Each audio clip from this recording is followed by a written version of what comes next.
Hello students, कैसे हो आप? तो स्टूडेंट, ट्वेल्थ क्लास कौन सी क्लास है भाई? Twelfth class. और ये ट्वेल्थ क्लास के अंदर स्टूडेंट हम लोग इकोनॉमिक्स, अपनी इकोनॉमिक्स की जर्नी हम लोग स्टार्ट करने जा रहे हैं। सबसे पहले तो आपको सेंटर का नाम बता दूं, राजेश नेगी क्लासेस। तो स्टूडेंट, राजेश नेगी क्लासेस के अंदर क्या होने वाला है जी? धमाका। धमाका होने वाला है भाई। सर धमाका कैसे करोगे? देखो भाई, बात ऐसी है, ये ट्वेल्थ क्लास है। हाँ सर, ट्वेल्थ क्लास है। तो भाई ट्वेल्थ क्लास में क्या करना है? ट्वेल्थ क्लास में अच्छे मार्क्स लेके आने हैं। अच्छे मार्क्स कैसे आएंगे सर? जब हमें अच्छा पढ़ाया जाएगा, अच्छी गाइडेंस हमें मिलेगी। ठीक है, तो हार्ड वर्क करने से स्टूडेंट अच्छे मार्क्स आएंगे। स्मार्ट वर्क भी आपको धीरे धीरे बताया जाएगा कि वो स्मार्ट वर्क कैसे होता है। अब यहां पे मैं एक चीज आपको डिस्क्लोज कर दूं पहले। ट्वेल्थ क्लास के अंदर मेरा स्टूडेंट है, स्टूडेंट जो 100 मार्क्स अचीव कर चुका है। तो जो बच्चे मेरे से ऑनलाइन क्लासेस ले रहे हैं और जहां पे मैं रहता हूं, तो ऑलरेडी वो जानते हैं कि सर के ऐसे ऐसे स्टूडेंट हैं जो इकोनॉमिक्स के अंदर 100 मार्क्स स्टूडेंट अचीव कर चुके हैं। अब आप लोग 100 मार्क्स कैसे लेके आएंगे? तो आपको यहां पे नजर आ रहा होगा, थ्योरी 80 मार्क्स की है। थ्योरी जो है वो अपनी 80 मार्क्स की है।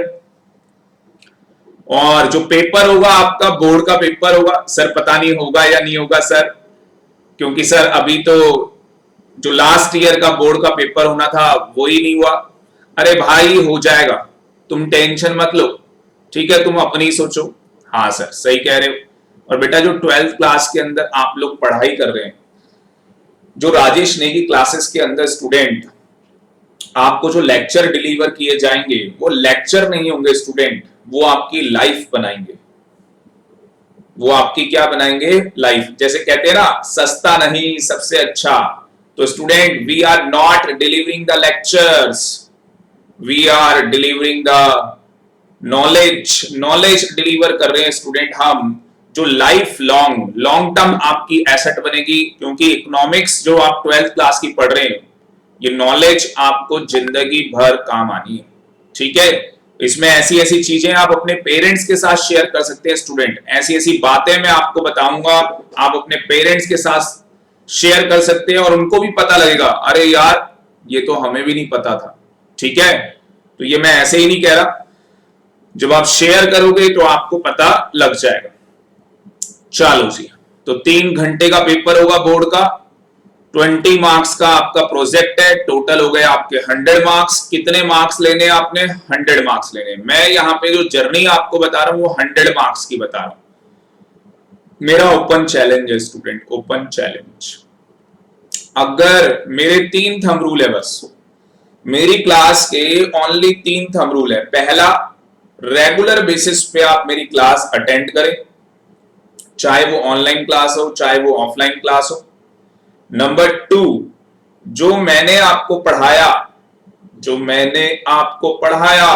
आपने वो क्या करना है? रिवीजन करना है। तो स्टूडेंट, जो भी मैं आपको यहाँ पे पढ़ा रहा हूं वो आपको रिवाइज करना है। ठीक है जी, कितने टाइम्स रिवाइज करना है स्टूडेंट? पढ़ाने के बाद 1 टाइम, और नेक्स्ट लेक्चर जब आप मुझसे लेने आए, चाहे ऑनलाइन चाहे ऑफलाइन, उससे पहले 1 या 2 बार और आप रिवीजन कर लें तो ज्यादा बेटर होगा। ठीक। और थर्ड स्टूडेंट, जो कि सबसे ज्यादा इंपॉर्टेंट है, मैं आपके चैप्टर वाइज टेस्ट लूंगा। तो भाई हर चैप्टर का यहाँ पे क्या होने वाला है? टेस्ट होने वाला है, और सारे चैप्टर का आपको टेस्ट देना है। कोई भी चैप्टर का आपको टेस्ट मिस नहीं करना है। बात समझ में आ रही है? यस सर, समझ में आ रहा है। तो स्टूडेंट, दोबारा से मैं रिपीट करना चाहूंगा, मैं 100% गारंटी के साथ कह सकता हूं, अगर आप मेरे 3 थंब रूल फॉलो करोगे तो 100 में से 100 ही आने वाले हैं। ये कोई नहीं होने वाला कि आपके 90 आएंगे, 95 आएंगे। आप कितने वीक स्टूडेंट हैं? सर मैं तो डफर हूं, नालायक हूं, डैश हूं। भाई आप कुछ भी हो, जो मैं करवा रहा हूं आप वो करो। मेरे 3 थंब रूल आप ये फॉलो करो, बहुत अच्छे मार्क्स आप लेके आ जाओगे। ठीक, सिलेबस की बात करते हैं। बच्चा कहता है सिलेबस बताओ सर, ये रहा बेटा आपके सामने, दो किताबें। सर ये क्या कह रही हो बेटा, दो बुक्स, दो किताबें हैं, एक मैक्रो इकोनॉमिक्स आपको पढ़नी है और एक इंडियन इकोनॉमिक डेवलपमेंट, तो पार्ट ए पार्ट बी, तो दो किताबें आपको यहां पे पढ़नी होंगी। कितनी किताबें पढ़ोगे? दो, मैक्रो इकोनॉमिक्स और इंडियन इकोनॉमिक डेवलपमेंट।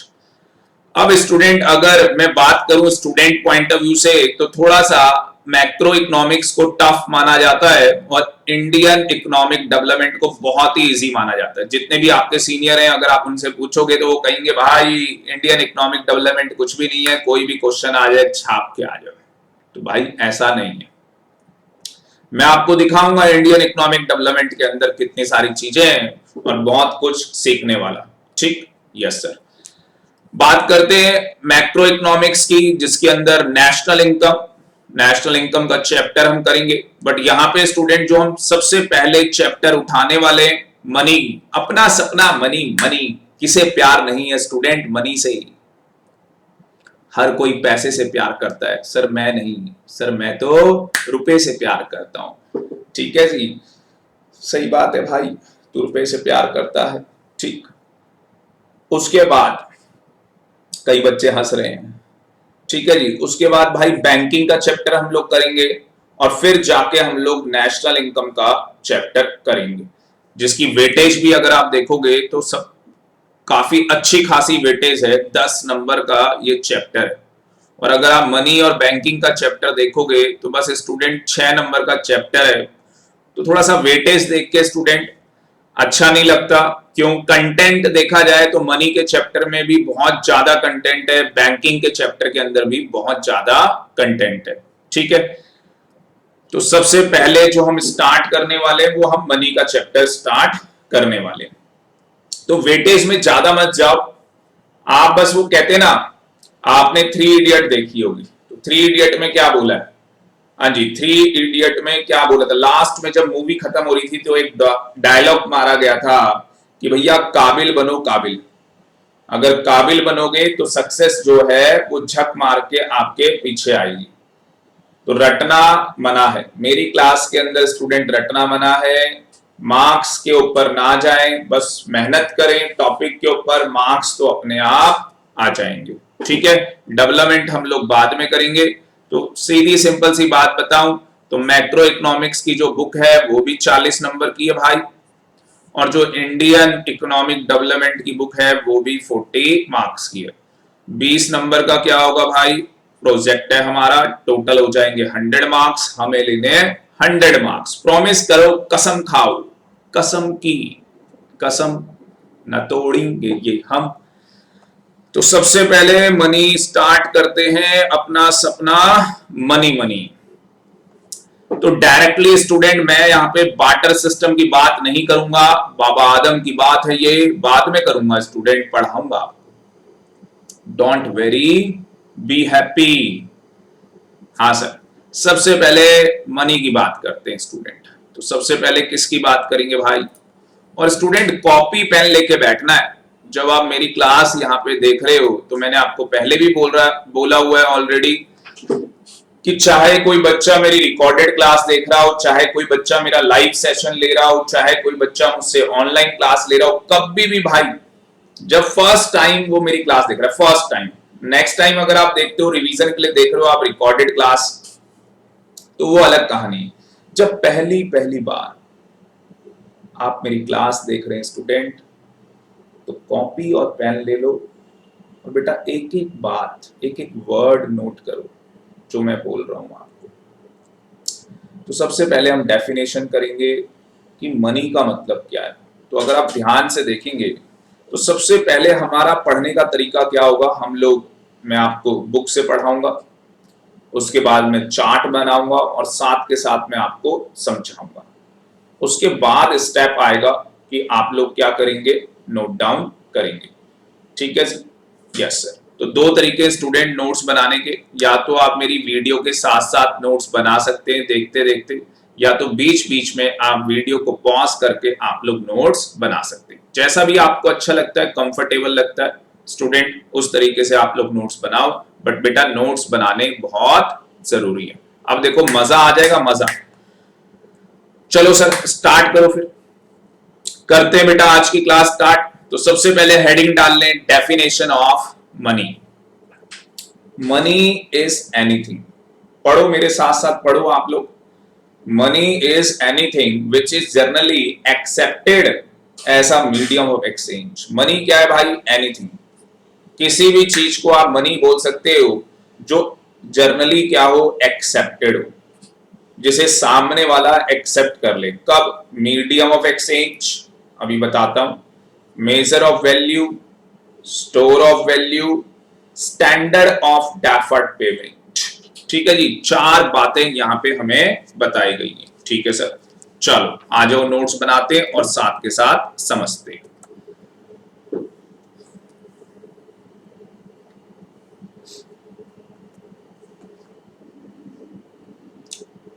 हेडिंग डाल लो,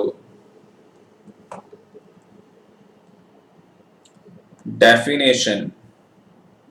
सबसे पहली चीज हम लोग करने जा रहे हैं, डेफिनेशन ऑफ मनी। तो क्या बोला है भाई? Definition of money. लिखे मेरे साथ साथ, मनी इज एनीथिंग। बोलते भी चलो, लिखते भी चलो, बोलते भी चलो। देख भाई देख, ठीक है जी।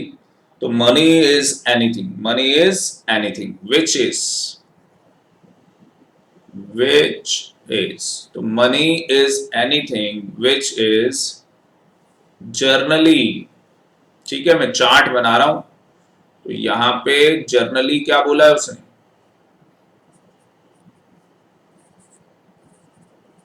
जर्नली बोलो, एक्सेप्टेड बोलना है बेटा आपको। Money is anything, money is anything which is generally accepted. ठीक है जी, तो पैसा, रुपया क्या है? जो क्या हो सके, जनरली एक्सेप्टेड हो सके। और वो एक्सेप्टेड होता है चार तरीके से। चार तरीके हैं स्टूडेंट इसके एक्सेप्टेड करने के। पहला क्या है भाई? Medium of exchange, medium of exchange. दूसरा तरीका क्या है भाई? Major of value. तीसरा तरीका क्या है भाई? Store of value. और चौथा तरीका क्या है भाई? Standard of deferred payment. Standard of deferred payment. तो ये हो गए जी चार तरीके से आपका मनी जर्नली क्या हो सकता है? एक्सेप्टेड किया जा सकता है। अब स्टूडेंट गुड न्यूज क्या है? देखो जी, बहुत बढ़िया गुड न्यूज मैं आपको बताने जा रहा हूं। ये जो मीडियम ऑफ एक्सचेंज है, मेजर ऑफ वैल्यू है, ये फंक्शन है। ये स्टूडेंट ये चारों के चारों अगर मैं बात करूं तो ये क्या है? Functions of money. तो ये चारों के चारों क्या है भाई? मनी के फंक्शन है। ठीक है, ये मैं समझाने के लिए लिख रहा हूं। तो ये मनी के फंक्शन है। अगर बात करूं तो ये दोनों प्राइमरी फंक्शन है।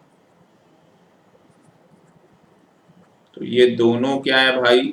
प्राइमरी फंक्शन है।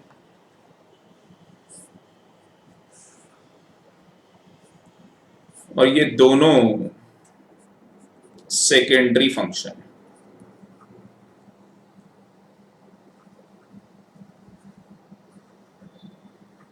ये दोनों क्या है? Secondary function.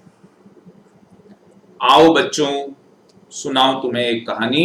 अब कहानी क्या है बेटा कि ये सिलेबस में ना प्राइमरी और सेकेंडरी फंक्शन हमारे सिलेबस में नहीं है। सर मजा आ गया ये तो। ठीक है, तो बस बेटा मैं ग्लिम्स आपको बताऊंगा कि मीडियम ऑफ एक्सचेंज का क्या मतलब होता है। तो आप पहले लिख लो, फिर हम लोग सारा ये एक्सप्लेन करने वाले। तो हेडिंग डाल लो, अगर आ जाए तो बस आप इतना ही लिख के आना जितना मैं आपको बता रहा हूं, मीडियम ऑफ एक्सचेंज। तो सबसे पहले बोल दो जी मनी क्या है। Money is anything which is generally accepted as a medium of exchange, as a medium of exchange. तो लिख के आ जाना, as a medium of exchange it is a primary function. लिख के आ जाना, it is a primary function of money. सबसे पहले तो ये लिख के आ जाना, ठीक। उसके बाद क्या लिखोगे,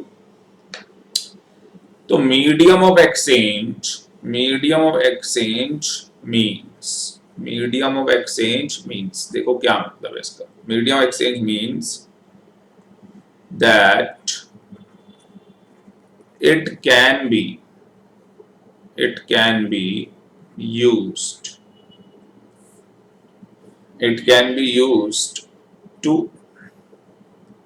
make payments, to make payments for all transactions of goods and services। देखो ध्यान से, प्लीज बिल्कुल ध्यान से समझ। मीडियम एक्सचेंज का मतलब क्या है कि भैया अगर आप डे टू डे एक्टिविटी भी चेक करोगे, अपने घर से ही अगर आप चेक करोगे, तो सुबह उठ के आप लोग ब्रेकफास्ट करते हो या नहीं करते हो, मुझे बताओ। सर बड़ा मन है आज सैंडविच खाएंगे सर मॉर्निंग में। सर बड़ा मन है आज आज तो सर सैंडविच के साथ क्या खाएंगे भाई, सर मौसमी का जूस। जो भी भाई जूस पसंद है आपको, जूस पी रहे हो आप, या क्या बोलते हैं सर, शेक पियेंगे सर, मैंगो शेक पियेंगे साथ में, ठीक है, बनाना शेक पियेंगे, जो भी आपको पसंद है। तो सर सैंडविच के साथ मजा आ जाएगा, एक जूस मिल जाए, ठीक है ना, या शेक मिल जाए कोई भी, ठीक है, मजा आ जाएगा सर ब्रेकफास्ट करने का। चल भाई ब्रेकफास्ट तो हो गया तेरा। अब ये बता, जो तूने वो ब्रेड खरीदी, ये सब किया, देखो क्या हुआ, medium exchange. Medium of exchange means it can be used, आपने पैसे को यूज किया क्या करने के लिए, मेक पेमेंट करने के लिए। फिर चाहे वो कोई सी भी ट्रांजैक्शन हो, चाहे वो गुड्स की हो, चाहे वो सर्विस की हो। यहां पे आपने ब्रेड परचेज की, और भी जो एसेंशियल इंग्रेडिएंट्स थे, जो आपको सैंडविच बनाने के लिए, मिल्क शेक बनाने के लिए, जूस बनाने के लिए, जो सब कुछ आपको चाहिए था, वो सब कुछ आपने खरीदा। क्या मनी मनी उसकी पेमेंट के काम आया या नहीं आया? क्या मनी उसकी पेमेंट के काम आया या नहीं आया? यस और नो? हाँ जी, यस और no? Yes sir, very very good. तो इसका मतलब क्या हो गया? हाँ जी, इसका मतलब क्या हो गया कि money money has the quality, money has the quality. क्या क्वालिटी है? Quality of general acceptability, quality of general acceptability. आगे जी बात समझ में। So all exchange take place in terms of money, in terms of money. ठीक है जी, तो ऐसे आपको लिख के आना है, बढ़िया बढ़िया। उसके बाद एक और चीज लिख के आ जाना। और क्या लिख के आओगे भाई? और आप लिख के आ जाओ, money money has removed the major difficulty, major difficulty of तो मनी ने क्या कर दिया भाई, मनी ने रिमूव कर दिया, मनी ने क्या रिमूव कर दिया, मेजर डिफिकल्टी, वो आया नहीं था यहाँ पे, पेन फिसल गई थी भाई, difficulty of lack of double coincide coincidence of wants. तो क्या कहानी, एंड भी लिख लो भाई, and inconvenience, and inconvenience associated with the barter. अभी पढ़ेंगे भाई ये बार्टर सिस्टम, तो अब बढ़िया से समझते हैं इसको, ठीक है जी, बढ़िया से समझते हैं क्या कहानी है। तो यहाँ पे क्या हो रहा है, सबसे पहला पॉइंट तो आपको समझ में आ गया कि मनी क्या है भाई, मीडियम ऑफ एक्सचेंज यूज होता है फॉर मेक्स पेमेंट के लिए, पेमेंट करने के लिए, ठीक है, चाहे वो गुड्स की ट्रांजैक्शन हो चाहे वो सर्विस की ट्रांजैक्शन। मनी के पास एक क्वालिटी है कि वो जनरली एक्सेप्टेड है, ठीक है जी, कोई भी ट्रांजैक्शन आपको करनी हो इन terms of money.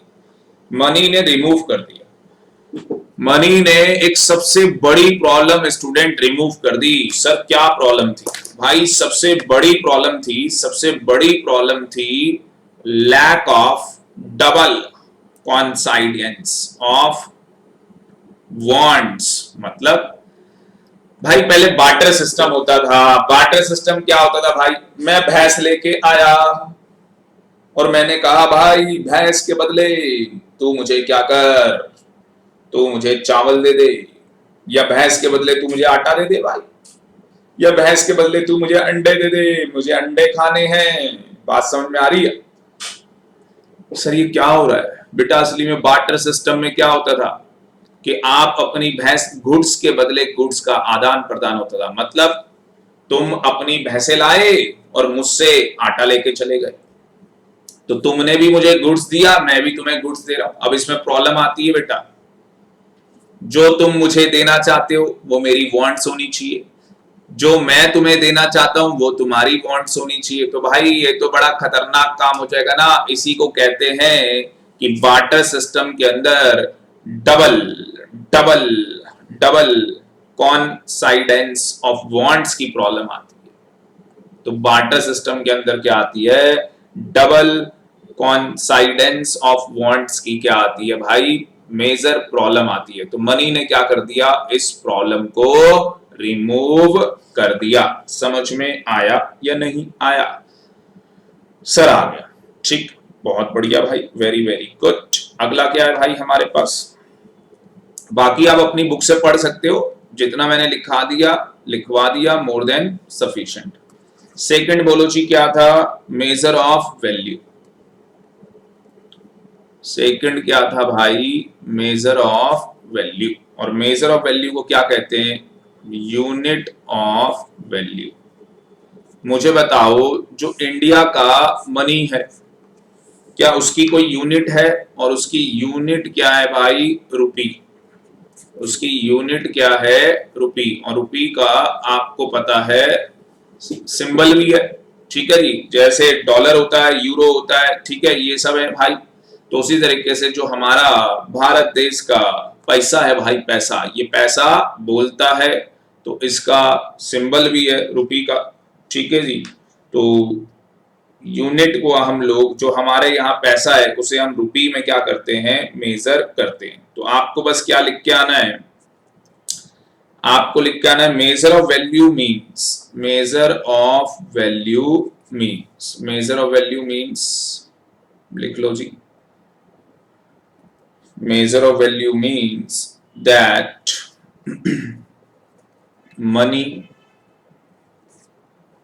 money works as a common denomination in which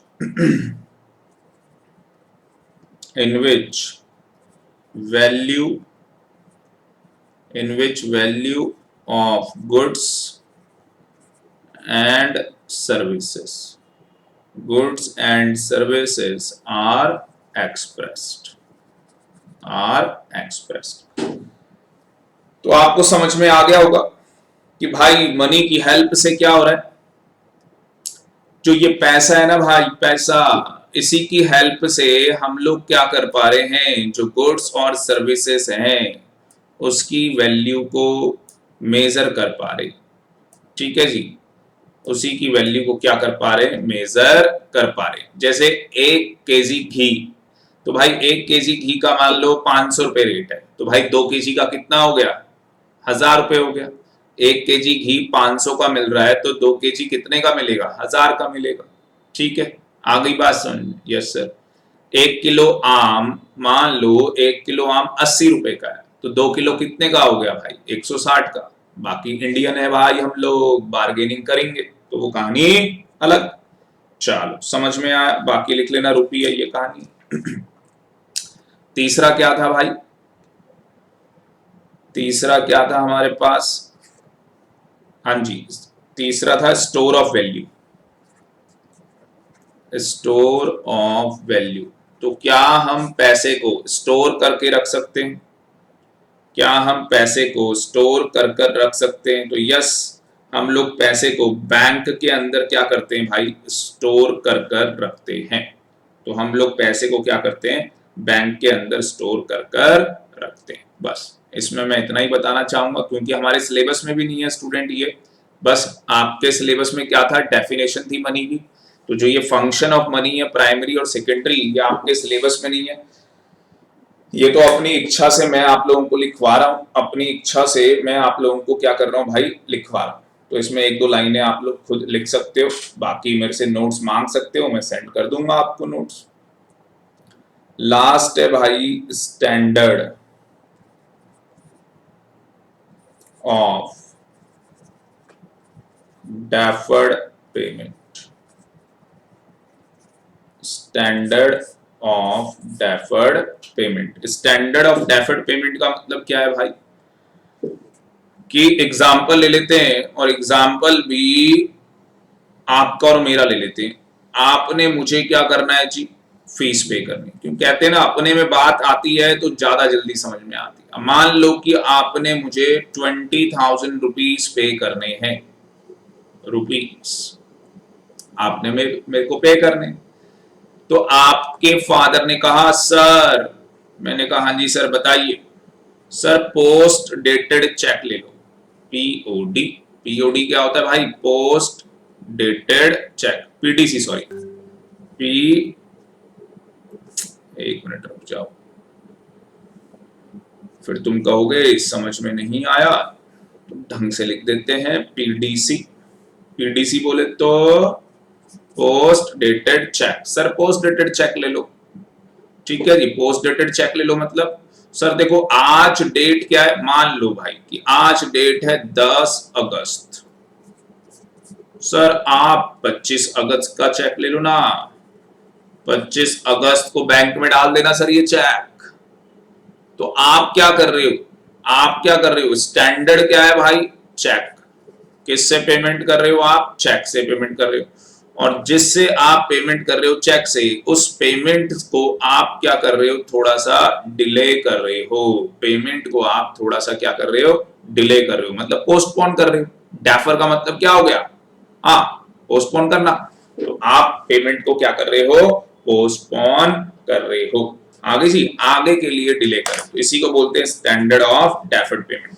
तो क्या मनी के आने से, क्या मनी के आने से हम अपनी पेमेंट्स डेफर कर सकते हैं, यस। तो हमारे पास उसमें क्या है भाई, एक स्टैंडर्ड है, और एग्जांपल के लिए वो स्टैंडर्ड क्या है, चेक है। तो भाई चेक से आप क्या कर सकते हो, अपनी पेमेंट्स डिले कर सकते हो, पोस्टपोन कर सकते हो। कोई दिक्कत, कोई दिक्कत नहीं। चले आगे, यस सर, चलो बेटा आगे बुक के अंदर आ जाओ। तो इतनी डेफिनेशन हम लोगों ने मनी के अंदर करनी थी। एक बात दोबारा से मेरे साथ साथ बोल दो, एक बार मेरे साथ साथ दोबारा से बोल दो, मनी इज एनीथिंग। बोल दो जी, money is anything which is generally accepted. Money is anything which is generally accepted. Number 1 medium of exchange, number 2 measure of value, number 3 store of value, number 4 standard of deferred payment. उसके बाद अगर आप देखोगे भाई तो money किस तरीके से यूज होता है, कॉइन की फॉर्म में यूज होता है, करेंसी की फॉर्म में यूज होता है, चेक की फॉर्म में यूज होता है। और ये सब कुछ हम क्यों करते हैं भाई, जो हमारी बिजनेस ट्रांजैक्शन हो रही है उसके लिए, और सेटलमेंट ऑफ क्लेम के लिए। सेटलमेंट ऑफ क्लेम मतलब भाई एक दूसरे का पैसा देना है, ठीक है जी, एक दूसरे का क्या करना है, पैसा, ठीक है जी।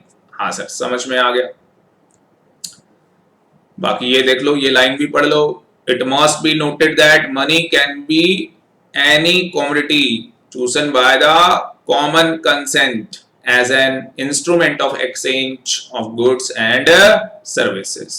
तो मनी क्या है भाई, money can be any commodity, तो कोई सी भी वस्तु आप क्या कर सकते हैं, मनी से आप चूज कर सकते हैं। जो भी आपको वस्तु लेनी है भाई वो वस्तु आप ले लो, ठीक है जी। और उसके एक्सचेंज में किसी भी इंस्ट्रूमेंट से आप पेमेंट करना चाहें, आप कैश में पेमेंट करना चाहें, कैश में पेमेंट कर दो भाई, सामने वाला कैश तो ले ही लेगा, ठीक है। और अगर चेक से पेमेंट पॉसिबल है तो भाई चेक से भी आप लोग पेमेंट कर सकते हो।